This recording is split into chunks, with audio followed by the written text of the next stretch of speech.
All right. Welcome. What's going on, everybody? Happy Wednesday, right? There we go. We'll cover up that Ram flag. Do me a favor.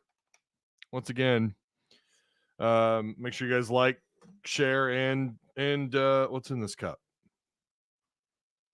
Nothing's in this cup. Like, share, subscribe if you guys haven't already. Shout out to all the new subscribers. We've had several. Had a bunch of y'all. Welcome. We've got Stephen Hamner coming up today. Mr. Stephen Hamner of QB Spotlight. He's been on here many times. We are going to talk. We're going to talk about what Pittman had to say today, talking to the media about Taylen Green, about his health, what's going on there. We'll dive into that. Of course, LSU from Stephen Hamner's perspective. I think he's watched them quite a bit this year, and Arkansas as well.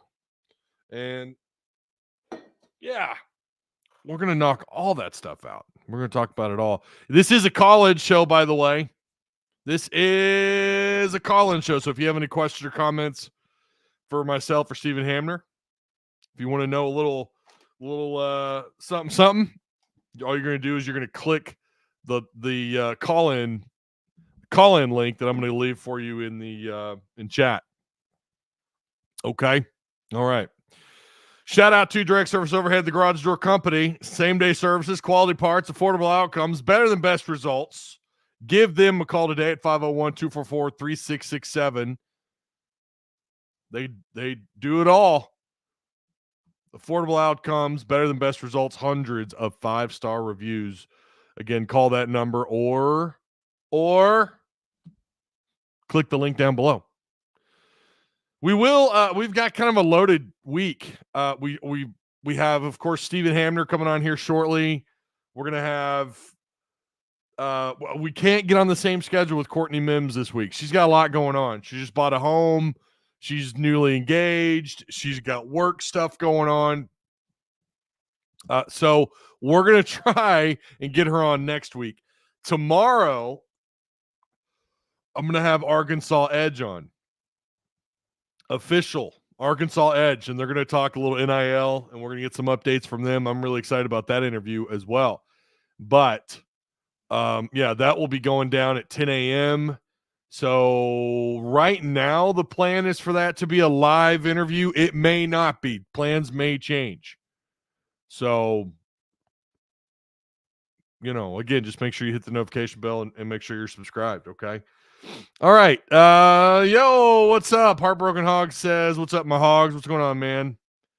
Camo Gang, how are you? Michael Kerper. Okay, this is interesting. The Hogs offense looked better with the backup. Really? Okay. Well, we'll see. Josh Huffman, lunch with Ty. I'm down. Hey, man, I appreciate that, Josh. Glad you're here. Again, if you guys have any questions or comments, fire away. Please share the content. I think I posted on Twitter. Yeah, I did. There we go. Boom. Bing, bang, boom. So make sure you guys go do that. Go share. Sharing is caring. That's what they say. All right. Let me send the call link for you guys. If anybody wants to call. And we will right there it is. There's the call-in link. You guys can call in and we'll ask Steven or myself, whatever's on your mind. God, I hope not. If we got 6'6", wait, what? I hope not. Oh, if we go 6-6, he should not deserve one. Okay. So someone's asking about does Pittman deserve a new contract regardless of the rest of the season? It's all going to come down to wins. And it doesn't matter how you get there, but it's going to come down to how many dubs. I mean, even if they're ugly wins, I don't know what the magic number is. We've talked about that a lot. That's kind of been one of the pillars of conversation for Hog fans is what is the magic number? Again, it does not matter how you get there. All that matters is that you get there. And I think the magic number should be 7. but I think it's probably more realistically going to be 6. So, all right, without further ado, here he is, the man, the myth, the legend himself, Mr. Stephen Hamner. What's going on, man? My guy, what's up, dude? That's the nicest intro I think I've ever had, man. So thank you for making me feel good about myself. So my wife doesn't. So it's well deserved, man. You are you've been the most frequent guest. Wow. And you're on that the short list of the best of the best. Wow. So wow, that's kind. I love that. How you been doing, man? Good, dude. Man, stoked for college football as always, man. How about yourself? You get a good weekend off last week? Oh man, it was really nice to just sit and watch college football and know that I don't have to. I'm not doing a post game for anything. That is a good feeling. Yeah. Because we get it twice this year, so that's pretty exciting. Nice. But once basketball season starts, it's just like boom, bang, bang, boom. There is no time off, and so I'm making sure to make the most of my bye weeks. This weekend, my kids get a 5-day weekend.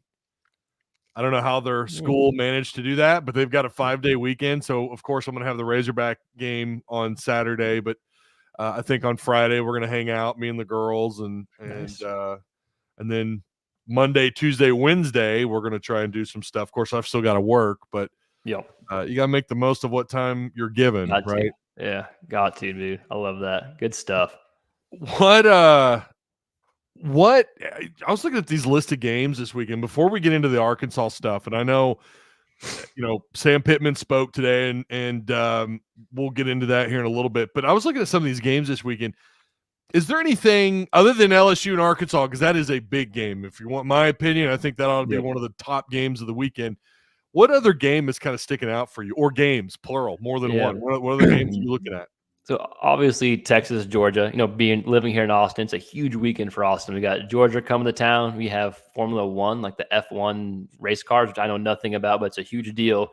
And then Eminem is performing at one of these F1 events, and it's like his only concert this year in North America. So it's going to be like a madhouse in Austin. So I'll be on the couch watching, but I got people that are going to the game. So that's going to be fun. Like, can Quinn Ewers, does he have a better start than he had against OU? Carson Beck in Georgia, they've looked pretty suspect for a Georgia team. So that's going to be fun to watch. And Tennessee, Alabama, that's going to be fun to watch. If both Tennessee and Alabama could lose, that would be perfect. I don't know how that can happen yet. And then I'm excited for like A&M, Mississippi State. Mississippi State's gotten a little better. They showed better game against Georgia. Connor Wigman coming off a huge win against Mizzou. So yeah, there's some other games. OU, South Carolina is intriguing. Auburn, Mizzou. Hopefully Mizzou loses for y'all, but it's always fun, man. It's always fun, the SEC. Yeah, there's some crazy games outside the SEC too, and a game that I think people should take a good second look at is Notre Dame at Georgia Tech. Nice. Yeah. Really like what Georgia Tech's doing over there. I've been kind of singing their praises all offseason. In fact, I was so high on them in our EA College Football 2.5 Open League on the PS5 here. I went with Georgia Tech because I just like what they're doing. I like that offense. I like what they've got going on. Haynes King is kind of a beast on that game. He's got a nice touchdown interception ratio right now. He's 8 touchdowns, 1 pick. Nice. He's improved. I think he led the nation in interceptions last year, or at least the ACC. So he's improved. Bad. Yeah, he's improved. He's a Texas kid, so good for him. Long view. He is. Michigan, Illinois. Old Burt Bielema going to get tested against Michigan. We got some good games, man. You're right. There's some really interesting games. UCF at Iowa State. Okay, I want to start here really quick. Is it KJ? You know where I'm going with this. It's KJ. Okay, I want to be clear about something.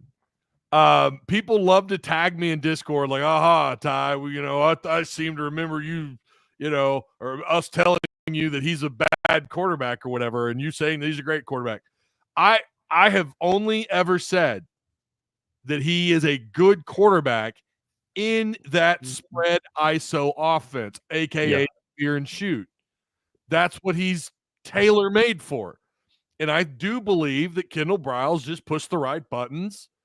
And we saw what happened last year when he tried to turn KJ into a drop-back quarterback with Dan Enos. So now he's benched. I think two things can be. I think he was good whenever you were saying he was good, but now he's not. Right now he's a bad quarterback. It goes to your point about the system. I think it's and it also is a good point about like Bryles probably got too much heat at times than maybe deserve, But like put KJ in a great position. But yeah, KJ's been rough to watch, dude. I always root for him, but it's been just bad quarterback play. Been rough. Well, I'm not one of these people, and I understand a lot of Hog fans are. It's weird. They wanted him gone, but they're mad that he left. So I don't really understand that.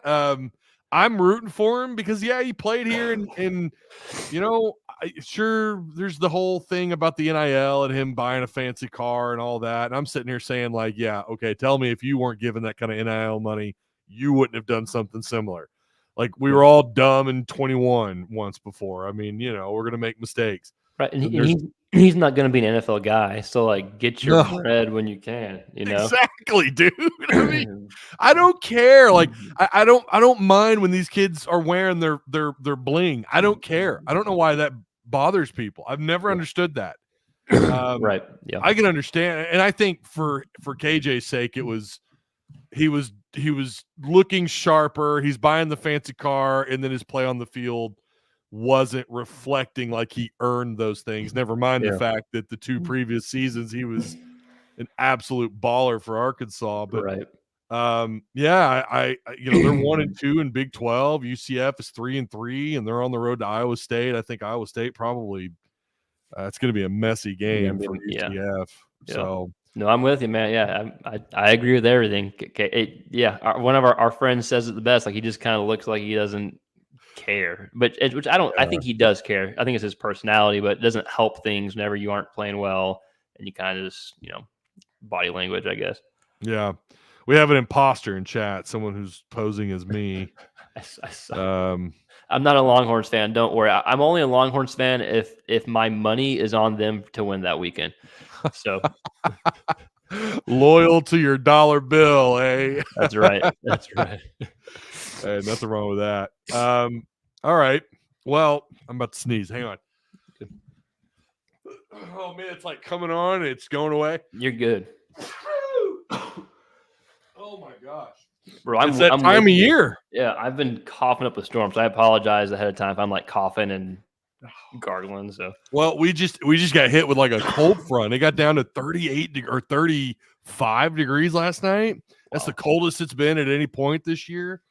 And like you can just feel the change. I love it. This is my favorite time of year, but I've got allergies.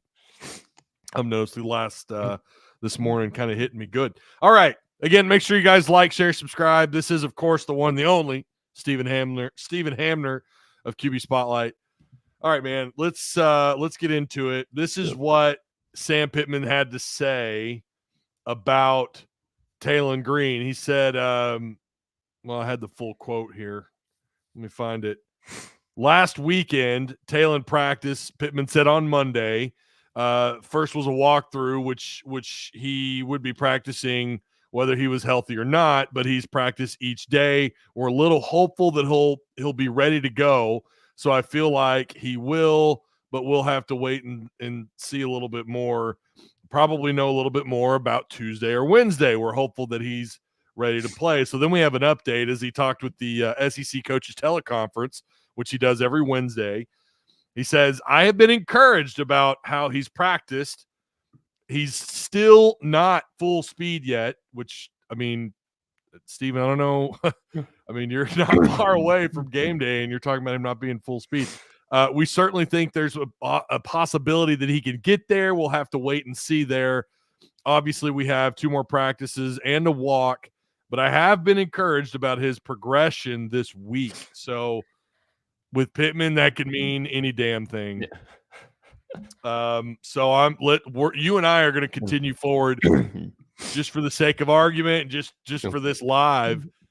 If Malachi is the quarterback, how much does this change the offense? And what do you think of Malachi? I know you've got a very small sample size. Yeah. We all do. We haven't seen him. Someone in chat said the offense was better with Malachi on the field. I don't know that we can. I think that's a tough. I don't know. What do you think with him out on the field against LSU, and how does that change the dynamics of this offense? Yeah, that's a good question. I think the cop-out answer remains to be seen, right? Because he only had 3 attempts against Tennessee, and one was a screen. You know what I mean? Like one was that like a little tunnel screen. And at least the beginning, when he first got started off, like he was jittering the pocket. He looked at one read and just took off those first few plays. You know what I mean? So I think you'd have to get him settled down, and it's similar keys to Green. But I don't know if you would have to like reduce the playbook a little bit. I think he's going to have to use his legs, regardless who plays. If it's Singleton, you're going to have to use your legs. The team that had the most success offensively, I think, was South Carolina. And Lenore Sellers, not a great passer yet, but he used his legs, found some explosive plays. And LSU's defense has I think they've improved a lot this year, and they've improved during the season. Against USC, against South Carolina, they were blitzing a lot more. The past few games, they blitzed against Ole Miss, I think 19% of Jackson Dart's dropbacks. And so they were only bringing 4 guys the majority of the time. They got 24 pressures on Dart, and they got 7 sacks. The best part of LSU's defense is that front 7, is their linebackers. And so regardless who's at quarterback, I think LSU is going to want to get pressure with only 4 guys. Can they get pressure with 4 guys? Probably so. So it's up to the quarterback to know, kind of like limit the amount you have to read and get rid of the ball quickly. Because LSU is like their defensively, their weak point's going to be their DBs, who have improved as of late. But if you go back and watch Ole Miss, like there were points left on the field that Ole Miss didn't capitalize on because of LSU's DB. So how much is going to change? I think it remains to be seen. But if it's Singleton, I think like quick reads, ball out quickly, and you're going to have to utilize your legs in some way, shape, or form. He's a different kind of runner than Green, and you could see it back in spring ball or when he first got here. You could see it. He's just a different kind of runner. He's not a KJ Jefferson type. He's not a Taylen Green type. He's like a running back. I don't know. He's not going to take up the amount of yardage as quickly as Green can because the Green's long strides. Yeah. I'm with you. I think it's got to be quick strikes. I don't know. Like I'm looking at his numbers, and again, he's only got 14 dropbacks. Or no, maybe it's more than that. PFF says he has 14 kept clean dropbacks, to which he is 10 of 13 on clean pockets at 77%. Under pressure, we don't know because, he's 1 for 3 actually. He's 1 for 3 under pressure, and then when blitzed, he's 100%. One attempt for my DMs I didn't silence my DMs. Sorry. No, man, you're good. He's when blitzed, he's 100%, but he's only 1 for 1 off those when blitz plays. Play action, he's 40%. He's 2 of 5 off play action. He's thrown, like you said, just the one screen, which obviously he's 100% there. Deep ball throws, he's 100%, yet PFF gives him a poor grade. I don't know why, but his yards, I guess maybe because of the yardage, I'm not sure. He was 1 for 1 off of his 20-plus yard throw for 28 yards. And then his medium pass completion percentage is about 25, which is 1 for 4. But, and again, I know that this is primarily against UAPB. He's 7 for 7 off short throws. He's 100% for 95 yards. And he actually does grade out pretty well here. He's 77.1. So yeah, I think they're probably, I'm with you, short intermediate throws, and maybe utilize his legs a little bit, utilize the RPO. I'm with you. Now, his running style may actually fit better against LSU, especially if Green's dinged up, because like Singleton's more like north and south, at least the very limited stuff that we saw, right? Where Green is more like, I'm going to scramble like crazy, run this way, that way, and then take off. You're probably not going to outrun LSU's defensive backs or linebackers, especially with a bum knee. You know, like that's another question with Green is like, if he does play, like I know we weren't talking about Singleton, but if Green does play, like the offense may be different regardless if Green plays or not than it would be if he was healthy. So, yeah, a lot of TBD, but interesting nonetheless. Yeah, for sure. And you're right. That's a good point. If he's hobbled, if he's not 100%. And you're going to try and trot him out there, and obviously then your game plan is probably to see if you could sit back and test those corners. Yeah, right. Because if you're, like you said, if you're less reliant on his legs, or you're not as confident that he could take off and run, well, then you're going to dial up probably more passing yards. Or I don't know, maybe Green emphasizes a little bit. We know he's not bad at even at 90%, he's probably faster than the majority of people on the field.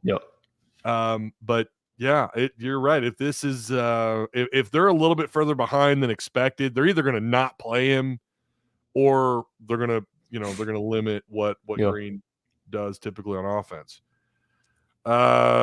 Green had negative rushing yards versus Tennessee.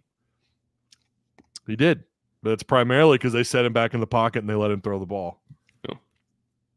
Again, if you guys want to join the call, if you want to get in, you want to ask myself or Mr. QB Spotlight a question, right there it is. Just fire away. Joe Montana got 4 Super Bowls with 5-yard throws and millions of dollars. That's a good point. Yep, it's nice. I guess that's yeah. Yeah. Like if I'm LSU's defense, are they preparing differently regardless who's at quarterback? Like probably not, right? Like how much different? Like my thought process, and I could be so wrong, but my thought process, if it's Green, I'm thinking they're going to do what they did against Jackson Dart. They're not going to bring pressure. They're going to try, or they're not going to blitz. They're going to try to get pressure with 4 guys and drop back 7 or 8 and say, okay, Green, pick us apart. And we're probably going to get some decent pressure still because that's our strength. Yeah. If it's Singleton, do you say, hey, young buck, like we're going to confuse you and bring the house? Maybe, but when they've done that in the past, like some explosive plays have happened, they've done better without blitzing much and like having guys in the secondary to help cover big plays. Yeah, interesting. So, yeah, that's a good question. If I'm, man, and maybe it's just me and my aggressive nature, I would want to throw the house at Malachi. Yeah. I mean, I really would. He doesn't have a lot of snaps under his belt. He's still a young quarterback. That's what I would do if I were them. I know they just lost their star linebacker for the year, but there's still a lot of speed. We know it's LSU. Oh, yeah. And this was something, and I was going to save this for tomorrow night, but I have had this discussion with people in Discord. LSU on defense doesn't look like the typical LSU defense. Like they don't look like they have the kind of speed that we're used to seeing them have. Now, I know the linebacker, Weeks. Yeah, he's a stud. That dude's a stud. He's a stud. He may not be lightning fast. He may not be like this unbelievable athlete. But that dude, his awareness always seems to be where the ball is. I can imagine him being matched up with Malachi and having a field day. Getting pressure, whatever. LSU's front 7 is a big step up compared to their secondary right now. So I think you almost have to divorce their front 7 and their secondary when talking about them defensively. That's fair. At least right now. And especially you tell me, what's people's perception of Arkansas's offensive line right now? What's gaps? I don't know. They're supposed to get Patrick Kudus back. And it looks like that's probably going to be the case to some capacity that Kudus is going to be back. And I don't know that you just throw him in, against a team like LSU. I don't know how they're going to do that. He's not Stephen. He's barely practiced. I mean, going all the way back since the second day of fall camp. Yeah. That's the last time up until recently that he's even been in full pads. Yeah. So, I want to answer a question here. Oh, it's really fast. I would say the perception of Arkansas's offensive line, I think a lot of people, what they do is they look at stats. They look at the stats and they see that Green, I don't know what his total sacks are this year. I don't think it's really high. Maybe it's 13. So that's a little bit higher than you want. But he runs for his life every other snap. And you can see it. It shows up in the numbers and you can see it in the game. So I would argue probably the perception of their offensive line is not a very good one. Yeah. Someone had a good question. I just lost it. Where is it? Dadgummit, I hate it when that happens. It was a good question. Maybe they deleted it. Anyways, we've got Matt on the line. Nice. What's up, Matt? What's going on? What's going on? Can y'all hear me? Yeah. Gotcha. All right. I had a question for Stephen. So in the Tennessee game, with Singleton coming in and being a part of the job that won the game and everything, do you think that helps his confidence? Because each time he's been in the game, he's looked like he was pissing himself. Even though he didn't win from his arm, which, we all believe he has talent. We'll see what it looks like when he gets his opportunity. But what does that do for his confidence being a part of, winning a game like that? Steven, you can answer that better than I can. I think it's a great question. Even if you didn't have big throws, I know he had the touchdown run, but they gave it to him. So even though you didn't contribute like a huge amount to that, you were still on the field, and like you saw him like celebrate and getting into it. So I think it's a huge like he felt that momentum, and he's able to kind of feel that what that feeling of success is like, even if he wasn't like the main driver behind that success. If that makes sense, you still feel the success. So yeah, I think it's huge for him. I think it's huge not just because of that touchdown run, but like the situation that he got put in was a huge situation, right? They were down when he got put in, right? It wasn't like 14-13 or whatever it was. Like, so he was a part of that comeback. Without him, they don't win, even if he didn't contribute that much. So yeah, I think it's huge. Like playing in that situation, playing, huge game, upset, got these 2 touchdown favorites on the ropes, and you come in and finish them off. I think that's huge, especially another night game at Arkansas with another big top 10 team coming in. Yeah. Agreed. Hopefully that's big for his confidence if he needs to play this game if Taylen isn't able to go. Yeah, I hope so if you're an Arkansas fan, for sure. The example I always use for like one of the greatest backup quarterback moments in Arkansas history, at least for the long term, it was when Tyler Wilson came in against Auburn back in 2010, I think that was, when they're on the road against Auburn. And Tyler Wilson comes in. They didn't win the game, but we didn't know what to expect out of T-Dub. We had no idea the dude was capable of doing what he did against Auburn. And he was great. He was terrific. And then you kind of wonder, was that a confidence builder for him? Because then you saw what he did the following year. Unfortunately, we didn't get to see much of that in 2012 because Arkansas was a pile of dog crap. But you can thank Bobby Petrino for that one. But yeah, I agree. I think that it's a good confidence builder for him to have a moment like that. Here's the question. I found it. Ty, what is the biggest concern this weekend aside from Green not potentially playing? That's actually a really good question. And again, I kind of want to save some of this for tomorrow night's live, but I mean, I would argue probably your secondary. Nussmeier, LSU's passing offense, very effective, very efficient. And while Arkansas did look good against Tennessee, we're starting to see that Tennessee might have been vastly overrated on the offensive side of the ball. So I've still got question marks about this secondary and the depth in that area as well, especially with no Braxton. Hudson Clark is still limited. Not that there's not some, you still got Metcalf and, you've got some bright spots in that secondary. Guys starting to play a little bit better, a little bit more cohesive, but now they're about to do it. They're going to have to do it against arguably one of the best passing efficiency-wise, one of the best passing offenses in the country. So I appreciate the question there online. Thank you. Hey, Matt, we got Brim up. You got anything else for us? No, that'll be it, man. I appreciate y'all. Steven, you got to make it to a Razorback game, man. I would love to, man. I would love to. If I do that, I'll let Ty know, and we'll all hang out. Maybe we can do something. Yeah, that's Arkansas is great. Arkansas is going to be great that time of year around that Texas game. So love that. I got family in Little Rock or somewhere. Family. I don't know. Oh yeah, I got some family. They'd love to see you. Go ahead and make it down. Y'all, I appreciate y'all. Y'all have a good one. Thank you. Take it easy, Matt. All right. We got Mr. Brim. What's going on, man? Good afternoon, gentlemen. How you doing? Great. I'm doing well. It's going to be an interesting one this Saturday. I think TG's going to play personally. They're going to milk it for what it's worth, like they're supposed to. If he to me is like the fact that he practiced after walkthroughs kind of made me feel like okay, and the fact that he said that this is the game he was looking forward to the most because of the history between him and Nuss as high school quarterbacks. Yeah. So I think he's going to do everything he can to play, but they got to play the game because they want LSU to prepare for 2 quarterbacks, Yeah. So I think it's going to come to, they're going to have it as a game time decision, right? And then right when the game starts, you're going to see TG out there on the field. I tend to agree with you. My only, and I don't remember Felipe Franks' injury. I want to say it was a foot. That game against Missouri, when all week we were told he was going to play, and Pittman kind of hinted. And then game time, right as they're warming up, they go tell KJ Jefferson, "Hey, you're going to be the guy." That I wonder if that happens, but I'm with you. I lean towards he's probably going to play.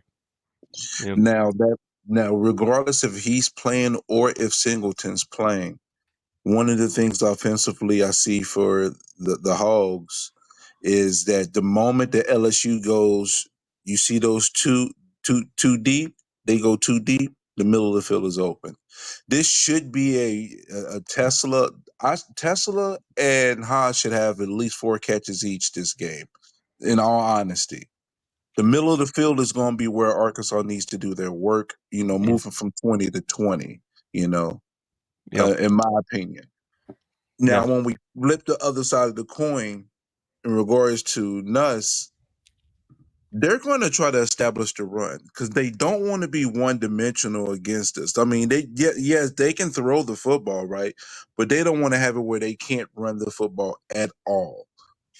So the first goal is to completely stop them from running the football. Even if they have some early pass success, if you stop them from running the football completely, it makes them one-dimensional, which is going to give you the opportunities to be opportunistic because he, as good as a quarterback is, he does make mistakes. He made mistakes just last week. There was a couple picks that was there. What, am I wrong? Absolutely. Yeah, I know. Yeah, it wasn't clean for sure. No, it was his worst game. The thing about Nuss though is it was his worst game, and he's the first to admit that. But the throws that he made were big time throws. Like it's like that, that Tim Tebow effect. Essentially, like don't play great. Then that when it really matters, it matters. But you're right. He's a gunslinger mentality. He thinks he can make every single throw, which leads to some picks. That's also why he's so good. I think they're going to challenge Arkansas vertically. I don't think Arkansas has been challenged like they will be this game against LSU. And to the point about the underneath stuff in the middle of the field with Haas and Telstar, I think that's spot on. Regardless who's at quarterback, like you got to get them comfortable. Yeah. I think that's how you get them comfortable. And then I think you can take some shots on LSU's defense. I think it's worth exploring that too. If Green's the guy, I mean, you saw him, he made some of his best throws of his probably career against Tennessee on those deep balls, especially if you look at the competition he was playing against Tennessee. And then if you look at LSU's defense, they've been pretty suspect when it comes to the deep ball. I think you're going to have to take some shots. And to win the game, I think LSU may give you that stuff up front. But I think to win, I think you're going to have to get some deep shots, especially if LSU's offense is clicking. You might have to get some deep shots to keep up. To Brim's point, LSU, and I've thought about this too a little bit, they know that Arkansas is going to be prepping for I mean, these guys throw the ball 45 times a game. Yep. I mean, it's like the most in the SEC, or it's up there. Meanwhile, they've got this dude Caden Durham. This guy has almost 300 yards on just 40 carries, averaging 7 yards a carry. Yeah. Now I know he's got an 86-yarder under his belt, so that'll help your numbers. But then you got Josh Williams, who's north of 4 yards a carry. They both have 6 touchdowns between the two of them. I think they've thrown the ball mostly because that's just what they prefer to do. Yeah. And if they want to run it, and maybe this is where you get tested on the ground a little bit. This will be, I'm with you guys. This is going to be fascinating to see how this plays out. Yeah. Gentlemen, I'm telling you, LSU is coming on the road. They're going to throw the ball, but they're going to want to establish a run game. They are going to – the difference in this game in comparison to Ole Miss is you're going to see them try to establish a run game. That's the first step right there, regardless of what they do with their arm, throwing. If Arkansas stops them from running the ball, is going to give the Razorbacks an opportunity to be opportunistic defensively, to be able to bait into interceptions. Remember, last week they played multiple defensive schemes. They can do that again, maybe inverted, maybe go with a 3-3-5 look, but then go to man in a 3-3-5 look. So because you're dealing with a veteran quarterback as well, so he's not going to be as acceptable. But at the same time, you want to get enough pressure on him because his numbers against pressure is not as good. So them stunt blitzes that worked 2 weeks ago, utilizing some of that. So just getting some pressure and being really solid with the coverage. Because I mean, we've given up yards, but have we really been burnt a lot on the back end in the secondary? No, not really. I don't know how many times off the top of my head, but not that often. Nico had one completion where the ball was thrown 20 yards or more in the air, and that was the last drive of the game where he scrambled and made that deep ball downfield. That's right. Marshall Reed maybe had one. I mean, the Auburn, does that even count as a quarterback performance for Auburn? No offense to them. But yeah, no, I think is one of the best quarterbacks in the league. That's why it's fascinating, because you have a defense like Arkansas who hasn't given a lot of big plays. But look at the quarterbacks that they've played. They haven't played a lot of good quarterbacks either, or been threatened, so that's why I think it's interesting, because you got a quarterback like Nuss who had 4 of those type of throws last week against Ole Miss, and they keep chugging it, dude. Like, if they don't have success, like he had 16 attempts where the ball was thrown 20 yards or more in the air, and it only had 4 completions, but they didn't care. It's like, let's just keep it going, load those bullets up, let's keep firing. So that's why it's super interesting.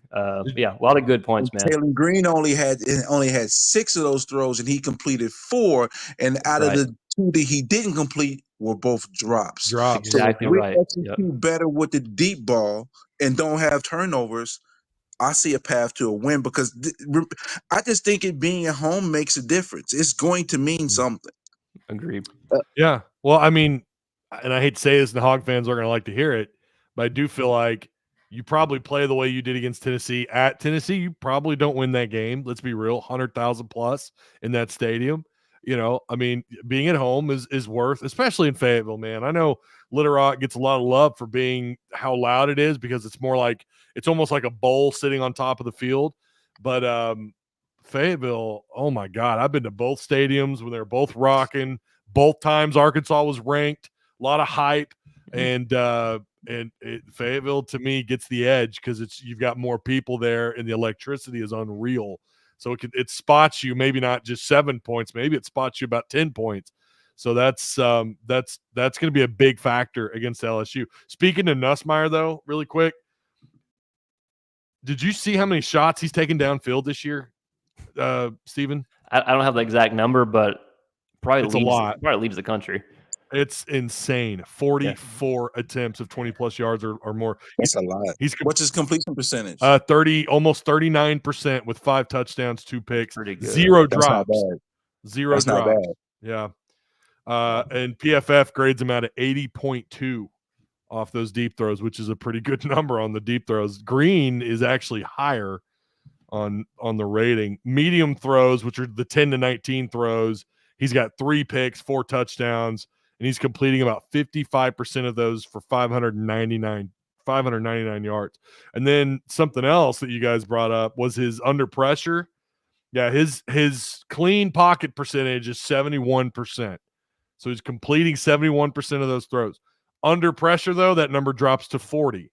1 touchdown, 3 picks when under pressure. When blitz, you put a little heat on him, and then he melts.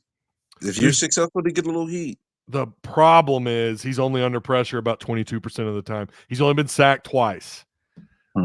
So zero against Ole Miss too, and Ole Miss had 6 sacks against South Carolina and 6 against Kentucky. Yeah. A lot of that too, though, is Nussmeier is probably the best pocket awareness and feel that I've seen this year in college football. He maneuvers in the pocket very good, even when pressure comes. And how they grade pressure is a lot. Like, pressure could come and he escapes and scrambles. That's not going to count as a pressure throw, according to PFF. So it's just, always take that with a grain of salt. Yeah, absolutely. I always tell people I'm skeptical of some of these numbers. Yeah. I think you should take some of them with a grain of salt. My phone's about to die. Keep up the good work, gentlemen. Listen, I'm glad I got a chance to see your video on the QB Spotlight. That was me that made the comment about the short throws. You keep rocking and rolling. Ty, I love you as always. Hey, man. My phone's about to die. I love it when you call in, Brim. It's good to hear from you, dog. Go Hogs. Take it easy, man.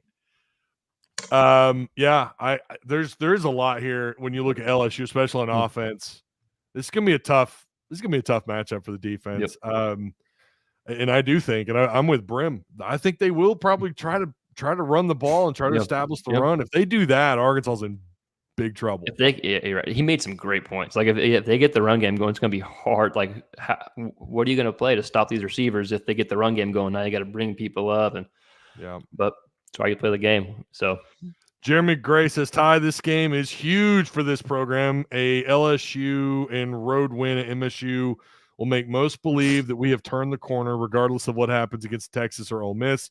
Big even for recruiting. That's a very good point.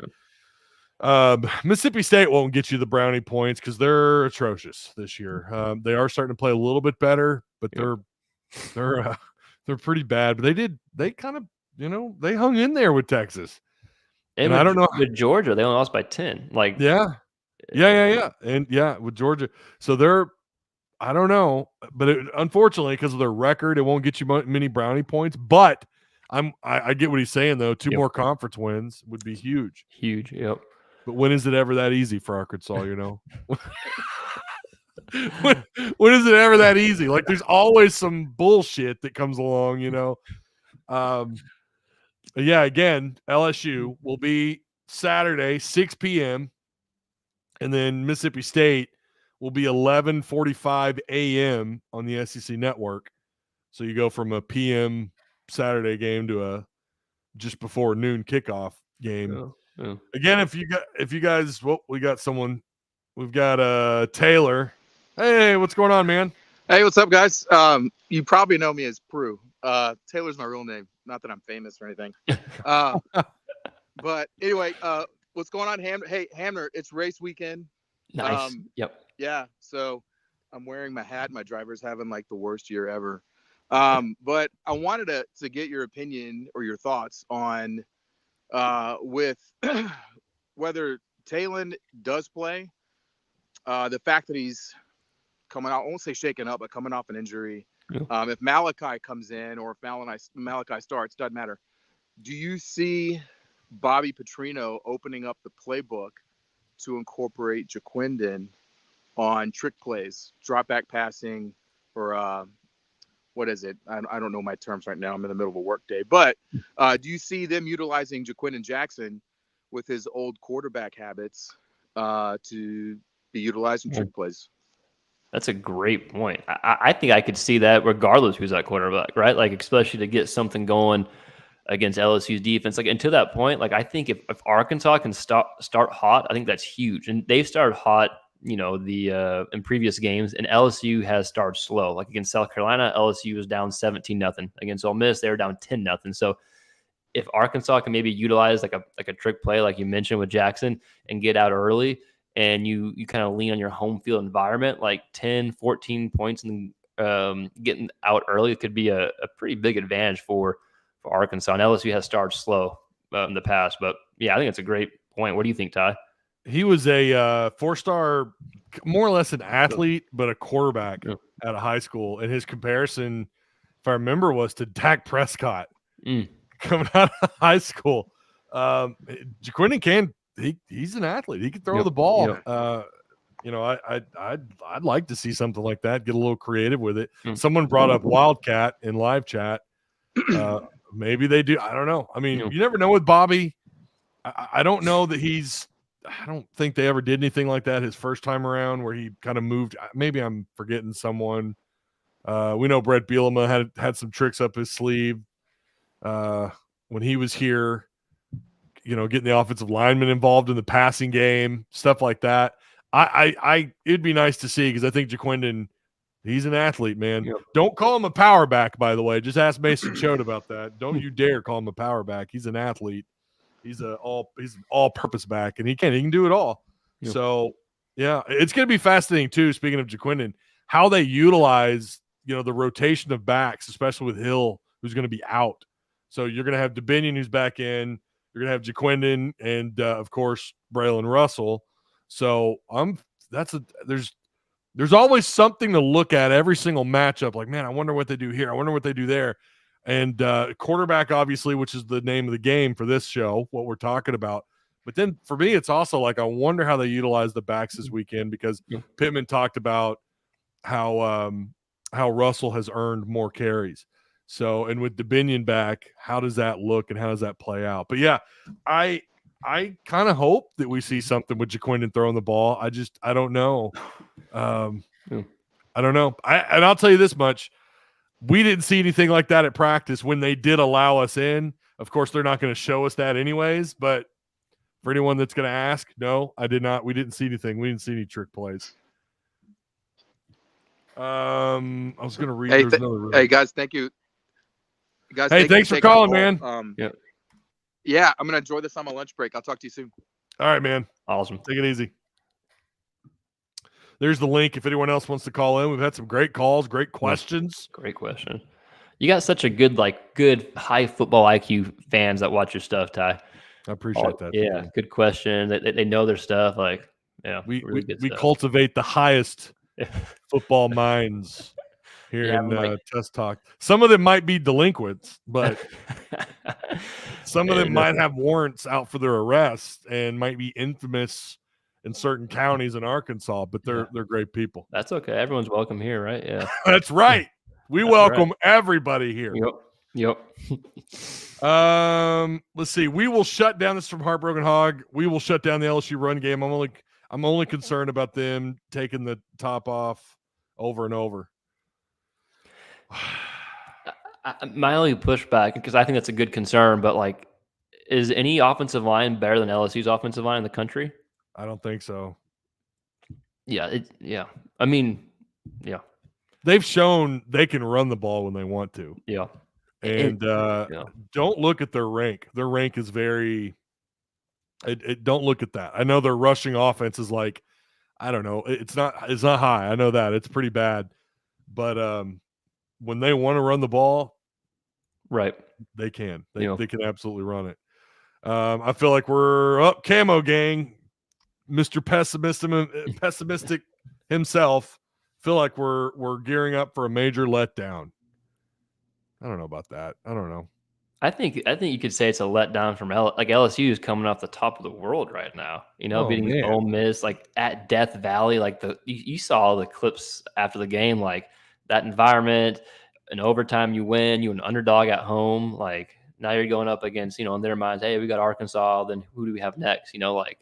Yeah. So I think it's I get where he's coming from, coming off a Tennessee game, but you had a bye week, so I feel like that maybe is a good reset, or LSU is still recovering. They have that adrenaline rush. So maybe and Arkansas had the whole weekend, and Sam's record out of bye weeks, he's undefeated. Wow. He's 4-0. And LSU Arkansas is always a little drunk, right? For the most part, it's just like the A&M game. Exactly. Every year, it's a little drunk. And I mean, even was it 2 years ago when LSU was riding high and KJ got hurt? Started Malik Hornsby at quarterback. It was at Arkansas, and LSU was supposed to win by double digits, and it was 13-10 or so, right? So, yeah. And year one, Pittman's first year, Arkansas's defensive line was wiped out from COVID. They could have not played that game, and Pittman talked about that, and they decided to play it, and that game was drunk. Game was I don't remember the score. I'm trying to pull that up, but it was they won 27-24. And even last year against when they were at LSU, it was a pretty close game, right? 38-31. There's it. So 34-31. They won by field goal. Yeah, I think this game's going to be a little. It's going to be, and this is the other thing too. Sam knows this would be huge. Like someone said in the comments earlier, this game would be huge because just like the Tennessee game, you took a little bit of pressure off yourself, right? You're sitting prettier as far as the heat, right? I mean, we all know this season it's all about how many wins. We're talking about that before you came on. What's the limit or what's the amount of wins he's got to get to keep his job? And right now, no one's talking about him being fired because of that Tennessee win. But if you beat LSU, well, then you're guaranteed at that point a bowl appearance. And I think Hunter, I think Hunter's going to give him 6 wins. He's going to come back. And I think if you beat LSU, man, I mean, come on. You're going to tell me that you can't get that 6th win against Mississippi State or Louisiana Tech? So, yeah, this game is huge for that reason, because it's going to take even more pressure off of Sam's shoulders. Yeah. So, what are your and again, I know we're coming close to wrapping this thing up, and this is probably a question we've kind of hinted on a little bit, but the perception of Green is that he's just not a very good quarterback. He's a runner first, and that's it. And then the Tennessee game comes along, and you feel like that kind of hushes up some doubters, even me. I mean, played the cleanest football he's played. Then he gets hurt. So far, how would you, and I probably asked you this last time you were on, I don't remember, but how would you grade him out so far, and do you think fans are a little quick to judge him? Yeah, I think fans are probably quick to judge every starting quarterback unless you're like absolutely balling. You know what I mean? Us included. Like you're like, oh, okay, what's the second string guy look like? But I would say it's been a roller coaster. And this past game against Tennessee was the most like steady ride that you've probably been on. Like obviously you did miss a few throws, but like damn, you were 19 and 26 with 2 drops, and both those drops were 20 yards downfield. Like you saw like the biggest improvement. It was improvement. And like what all Arkansas fans have been asking to see, I thought he showcased, right? He hit some big throws. He hit open receivers. And yeah, I know, like we talked about, he did miss some of those throws, but you'll take 21 for 26 all day, assuming those 2 receivers caught the ball. You're going to miss throws as a quarterback. So I think the improvement was encouraging that you saw against Tennessee. And so now can you replicate that? Can you repeat that performance? And then can you have a little bit better improvement on top of that performance? Because I think that's what it may take to beat LSU. Like repeat Tennessee, and then don't miss on a few of those throws that you did that, it should have been a touchdown that first drive, right? That missed throw. Like I think against LSU, if you miss on some of those throws, they'll come back to get you. That's my thought on Green, man. I'm happy he had a good game because he was getting a ton of heat. So it's always good to see those young guys bounce back and have some success. Excuse me. Yeah. John Everett says Brian Kelly spoke about his line not blocking well.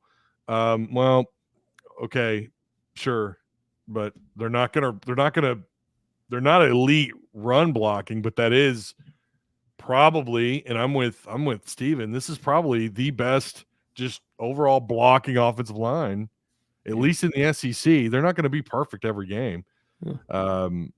But no, they can run the ball when they want, man. Trust me, we've seen it. Like they can. I mean, hopefully Arkansas doesn't find out. And the thing is, Arkansas's run defense has been pretty stout. They have been good. Yeah. Here's the question for you from me, apparently. QB Spotlight, who do you think gives us a better chance to win at quarterback and should be considered running a 3-3-5? I think Taylen Green hands down gives you a better chance to win at quarterback. I don't think it's close. Maybe I'm wrong and Singleton blows it, but I think a healthy Taylen Green gives you the best chance by far. Should you consider running a 3-3-5? Man, I don't know. I think if you're on a 3-3-5 against LSU, I think they could get the ball out quickly and start running the ball and dink and dunk you to death. And then like when stuff starts creeping in, push it downfield. But I don't know. That might be a good idea. Like Arkansas has done in the past. They only bring 3 or 4 sometimes and drop 7 or 8. So maybe. They're pretty effective against Tennessee with their 3-man front, but they're also sending like random, they're sending blitzes from different parts of the field. Yeah. But they did pretty good of containing Tennessee a little bit. Now they did get their run game going, and they did in the third quarter. They had a little bit more success running the ball. But I think some of that was kind of like they didn't mind that Tennessee was able to run a little bit. And then they completely just Nico didn't know what to do. And you talk about a quarterback that's dropping. This guy we were told is a guaranteed Heisman, Stephen. What's happened the last couple of weeks? So I think Nico is still super talented. Playing in the SEC is really, really hard. I think the media, all of us, and me included, is like, okay, this guy's going to step in and kill it. Where he's going up against like the best athletes in that age group in the world. The best 18 to 22-year-old athletes in the world are playing college football in the SEC. But I think it was a good example of they were disrupting Nico, or Nico missed some open receivers. Like the last drive, that wheel route to the tight end, it should have been a completion to put them inside the 10 to 5 yard line, but he just missed it. I think it's a testament to Arkansas and how they played like the entire game and confusing Nico, where he was just kind of shook the whole game. That's what he looked like, just kind of like shook. What do I do? But dude, he's a stud though. Tennessee's really good. I think they got a good run game, good defense, so they'll figure it out. Actually, I don't care if they do or not, but well, hey, Nico against Arkansas was, I mean, he just was not a good game at all for that guy. Yeah. And probably one of the craziest stats. I didn't catch this until last week, but he was only 1 for 4 on deep throws against Arkansas. Yeah. And he just completed 20, so that's 25% for 42 yards. And so yeah, he got all that in just one play, but he still, it wasn't there. The deep ball was not there for Tennessee. So we'll see if they can do the same to Nuss. Of course, I'm going to talk about it again tomorrow night, and I'm going to give my prediction. Do you want to give a prediction for this game? Man, last time I gave a prediction, it was Oklahoma State, and I said that Oklahoma State would win like 31-27, and I said because of like coaching errors at the end. And it's what kind of happened with Arkansas. So I don't want to give any predictions and have that be true for Arkansas fans. But I would say I think it's going to be tough to beat LSU unless Taylen Green plays lights out and he's 100%. If that, yeah. But the spread hasn't moved. It's at 2.5, and I think it opened it. I think it opened at 2.5, right? I think so. I think it's pretty juiced towards like taking it. Like I think it's like at -120. So it's like they want you to take that. It's like that's where the majority of the money is going in. So that kind of scares me too. I'm like, okay, but yeah, if I had to give a prediction, I'd probably say it's something in that 27-23, 24-20 game with LSU pulling it out. Don't hate me, Arkansas fans. I'll pull for y'all still, but if you go 2 for 2 on on that kind of pick, not gonna want me back. Yeah. Oh, Stephen, they're gonna come after you. They're gonna get in your DMs. They used to do that to me, man. If I got not just predictions, but if I used to get some pretty hateful DMs. I don't anymore, which is interesting. Well, okay. Like it's rare that I get a hateful DM. That's more likely they're going to come in through the live chat and they're going to do something there. Bring it on. I don't care. All right, man. Well, I know it's about that time. I appreciate you taking a little time out of your day to come and talk to us. Man, it's always a blast. Seriously, you got the best fans that follow your stuff. They're awesome. So I appreciate that, man. Yeah. I got some we got some high football IQ minds. Yeah. You're always going to have your fanatics. Those are going to always exist. Yep. But as long as you have the vocal part of your crowd have some high IQ thoughts and they're not afraid to share them, then there you go, right? Yep. All right, man. Hey, you guys go check him out. He's QB Spotlight, Stephen Hamner. Follow him on Twitter. Stephen, I'm sure I'll talk to you at a Marco Polo here soon. Yep. Come on, man. Great stuff as always. Take it easy, man. I do. Peace. The one and only Stephen Hamner. Always love having him on. He brings it every single time. He's on point. He's on point. So remember, we've still got a lot going on tomorrow night.